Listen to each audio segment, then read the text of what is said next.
Social মিডিয়ায় কাজ করে এত ভালোবাসার মানুষের সাথে দেখা হবে আর এতটা যে ভালোবাসা পাবো কখনো ভাবতে পারি না। এই প্ল্যাটফর্মে কাজ করতে গেলে অনেক মানুষের কথাই সহ্য করতে হয়।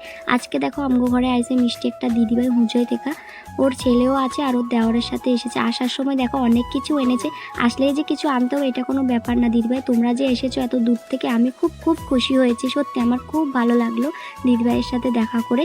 তো দেখো দিদিভাইয়ের কিছু সেটিং ঠিক আছে নাকি ওগুলো দেখছিলাম, আর দিদিভাইয়ের ভিডিও এডিট করতে একটু কম জানে তাই ওটা শিখিয়ে দিচ্ছিলাম। আর দিদিভাইয়ের ছেলেকে দেখতে কতটা কিউট, দেখো কি সুন্দর করে খেলাধুলা করছে, খুবই শান্ত, কান্নাকাটি একদমই করেনি। আর দিদিভাইয়ের কথাবার্তা যেরকমটা সুন্দর, তো সামনে তো দিদিভাই আরও সুন্দর। আর দিদিভাইও ভিডিও করে, দিদিভাইয়ের ফেসবুক আইডির নাম হচ্ছে মাম্পি বিশ্বাস, তোমরা একটু ফলো করে দিবা। দিদিভাই খুব সুন্দর সুন্দর ভিডিও করে, বেশি একটা ভিডিও করে না তবু মাঝে মধ্যে করে, তোমরা একটু প্লিজ সাপোর্ট করবা দিদিভাইরে। আর দিদিভাইও করে কইছি খাওয়া দাওয়া করে যাইতে, কিন্তু না, দিদিভাইগো একটু কাজ আছে তার লেগে তাড়াতাড়ি করে বাইরে হইব। দেখো একটু ফটোশ্যুট করে লইছে দিদিভাইয়ের ফোনে আর একটা ভিডিও করলাম। আর দিদিভাইয়ের ছেলের কথা খুব মনে পড়ছে, এতটা কিউট দিদিভাইয়ের ছেলে দেখতে।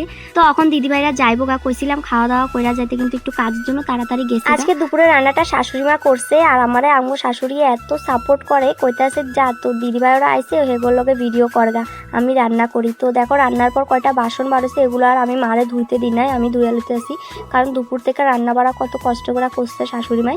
তো আজকে রান্না হয়েছিল দুপুরের ডাল, আলু ভাজা আর মাছ দিয়ে কচু দিয়ে ঝোল। ভিডিওটা ভালো লাগলে প্লিজ লাইক কমেন্ট শেয়ার করো। নেক্সট একটা